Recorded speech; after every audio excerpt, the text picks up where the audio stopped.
Well, see, I worked for CPRS then as a designer of banks. You know, that's how I made my living. And I do know that one of the people in our office, you know, where I worked, belonged to the National Guard. I think he'd go down to Port Louis for, you know, weekly training. But I remember he came in one day and he told us that he didn't know I was related to Bernie. We kept that a secret for years, you know.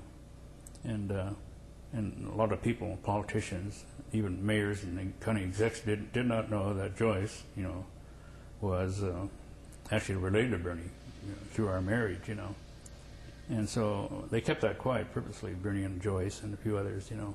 But anyway, this guy that was in the National Guard was very nervous, and he was telling everybody at the bank, you know, that crisis weekend, we may have to go have a, you know, fight against Indians, you know.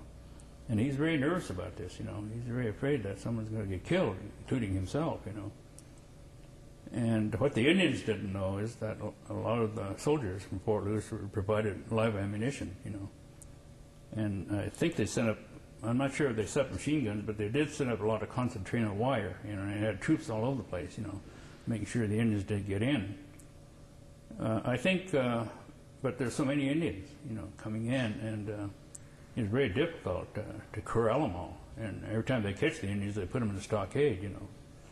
And the invasion happened more than once, you know. And it came from 2 points, right down the Waukeer ways along the road. There was one place, and then a number came up the cliffs over here, I think it was. And so there's several hundred Indians involved. Bernie knew that he had to keep doing this, you know. He knew that he had to keep the press out there. And this reached all of it got to be worldwide, the press. I remember Indian students going to school and colleges in back east had seen it on the news, and of course they're all rooting for the Indians, you know, because they're Indians themselves. But it even got into Europe, I guess, from what I understand, the news, you know.